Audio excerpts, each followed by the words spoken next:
say it. He was acting at the time like he was as enthused as everybody.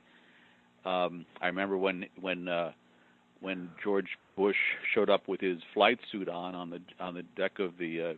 Oh yeah, he was raving and ranting about how great it was. Yeah, right. So this idea that he now says, well, I was one who was, I didn't see it, and you had even the few voices that did try to raise questions about going to war were essentially shouted down or discredited. Phil Donahue was taken off the air. Phil Donahue, who allowed on some voices critical of going to war, but along with even more voices favoring going to war, because that was the idea of balance at the time. But because he allowed those few voices on who were actually prophetic, he was taken off the air. He wasn't being propagandistic. Let me tell you this, Robert. Jeff Cohn was his producer. You know Jeff Cohn. I'm sure you know him. Yeah, I know Jeff, sure.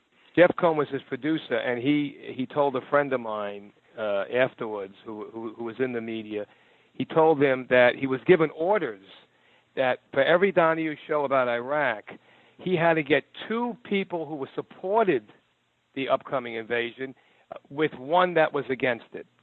That's what Jeff Cohn's orders. He was given those orders. Okay, right. So it's amazing. It's amazing. And if you look at what happened right after the invasion started, it wasn't just Fox News that was acting as sort of this super cheerleader for the war, but MSNBC, the supposed liberal alternative to Fox News, was running these war promos.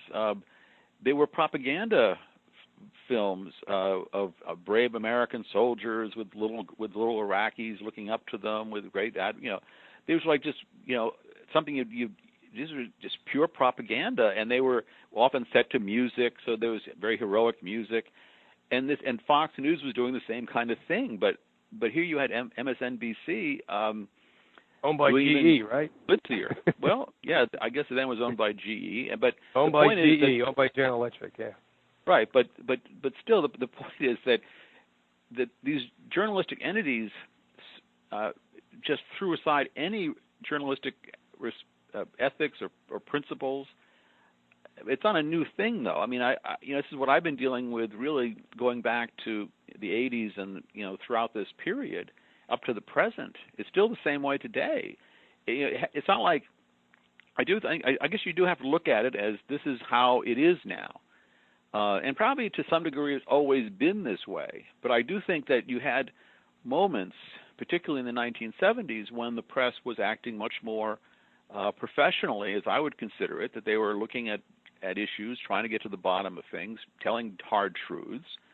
And now that not that it doesn't happen once in a blue moon, but it's a very rare moment when you have the press doing what you would consider what the American people sort of, I think, expect of the press, which is to hold the government accountable, keep an eye on things, just sort of tell the story as it is, not as they want it to be.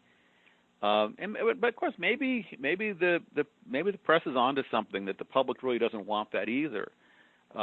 Clearly, when MSNBC and CNN and Fox News were all promoting the Iraq War as if it was a new wonderful product back in 2003, it may have been true. If you had done a story that raised real serious questions about it, you would have been called disloyal. Remember when Peter Arnett, who was a really quality reporter who I worked with personally at different moments, when he was telling truthful stories about what was happening in Iraq. This is even during the first Persian Gulf War. He was attacked for being disloyal, even though he was actually Australian, and he was pulled off the air and turned out what he was writing was all true. But it was stuff that made the U.S. government look bad, because there was a case of bombing a bomb shelter with children in it. And that wasn't supposed to be reported, I guess, because it took away the feel-good aspect of these wars. And I guess maybe there is a certain amount of since ratings are important, people want to have a feel-good story about how the war is going and how those brave American soldiers are doing and how those yellow evil ribbons, villains. right? The yellow ribbons, yeah, Sure. the yellow ribbons around the trees. But let me segue into what's happening now, because you're on top of all this. You have a finger on the pulse. So how do you feel about this new drumbeat to have a new Cold War against the Russians? Can you talk to us about that? What are your feelings about that?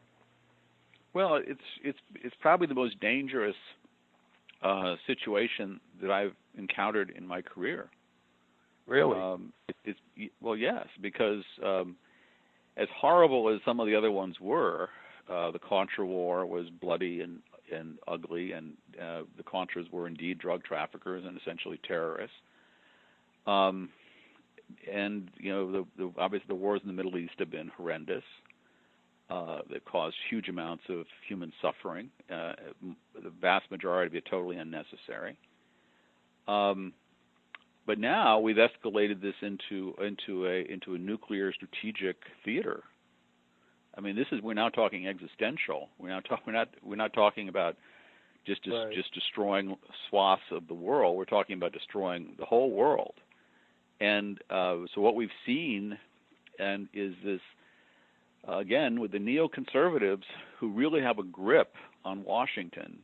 They have a grip on the think tanks. They have a grip on the major news organizations. They now control not just the Washington Post, which they have for quite a while. They now control the New York Times. And the major other news outlets, the networks and so forth, often follow the lead of those newspapers. And of course, there aren't as many newspapers as there used to be, so the idea of any more diversity is kind of lost. So when the New York Times lays out the narrative, even if it's false or totally misleading, everyone follows it, and NPR will say the same stuff. So to try to find an alternative to what you're being told is extremely hard, and it's difficult for those of us willing to try to still do it. At Consortium News we still do it, but we are much smaller, much less influential, and we're also then attacked and marginalized for not going along.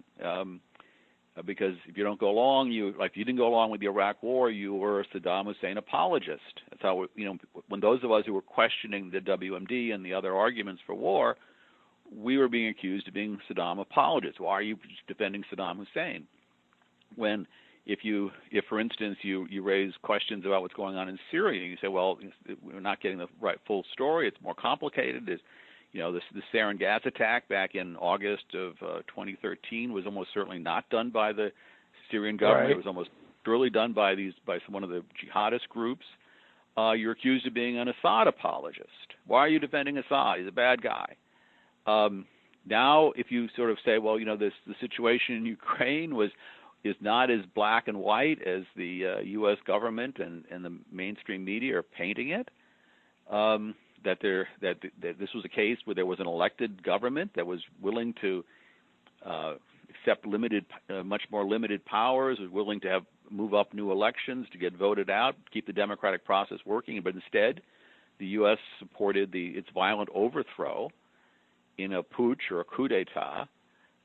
If you point that out, which is certainly those are the facts, that's the reality, you become a Putin apologist now. You become, why are you supporting that? Why are you not, So telling the truth has now become this problem where if you go against the propaganda theme, whichever one is being laid out at the moment, or if you just are skeptical of it, not even going against it, if you say, well, maybe that's right, but there's a little bit more to it, or maybe there's these questions that haven't been answered, that sort of thing, you're still attacked. So a lot of people, knowing that that's where the downside is career-wise, won't do it.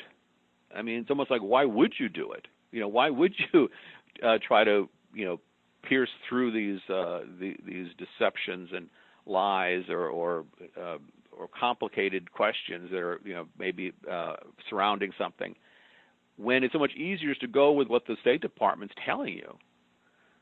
Well, you know what's interesting, Robert. You know what's interesting. You have when you talk about the media and the mainstream and even the alternative media. I'm not saying consortium, but even some so-called progressive, Sure. News sites. Here's a funny thing. Here's the interesting thing that I focus on in my writing over and over again. You hardly ever, first of all, you have, Bernie Sanders runs for president. He runs as a Democrat. We're not going to get into the whole thing about why he did that or whatever. But if you notice, almost continually, and I've had this argument with a lot of my friends who were Sanders, they were all over Sanders. They were demonstrating for him and supporting him.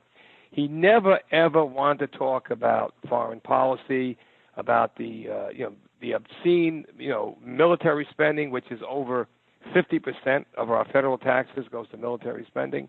He never touched it. Why? Because he's running as a Democrat, and his party is just as guilty as the Republicans, where under Obama, the military spending was higher than ever before, even under Bush, which was obscenely high. So you have the media and even the so-called alternative media, they and even the Amy Goodman show, which does a great service, they don't like to talk or have themes about this obscene military spending. And I personally feel that part of that is the reason is that they still have hopes of reforming the Democratic Party. So they don't want to come too hard. So here's my question to you. Is there any understanding among people in this country, the average American, about this two-party system that they're both controlled by the neocons? I mean, how do you feel about that? Well, as I say, I think I'm not sure anything is quite that clear cut, and in such a big area as what the American people understand, or what I think a lot of people have some people have a pretty good sense of things. Some people have no sense of it at all. So I don't know how you can generalize this particularly about that. I do think we criticize Sanders for some of his rather silly foreign policy statements. He did talk about foreign policy some. He tried to avoid it. You're right. He didn't want to get into it, but he was. And one of his arguments was that we should get the Saudis to, in his words, get their hands dirty. And we wrote pieces about how the Saudis' hands are not just dirty; they're covered with blood. That's right. We've certainly seen the Saudis have been arming Al Qaeda's affiliate in Syria, or at least their partner, Nusraz's partner, called Ahrar al-Sham, and Ahrar al-Sham is supposedly moderate, even though they're indistinguishable and they fight together. So U.S. TOW missiles and other sophisticated weaponry has been going into these jihadists fellows who are using American weapons provided by the Saudis and the Qataris and others, sometimes directly by the U.S. So you have the situation where the Saudis have been inflicting a great deal of bloodshed across the region and adding to the instability. They've also, of course, been using U.S. weapons to bomb the heck out of Yemen.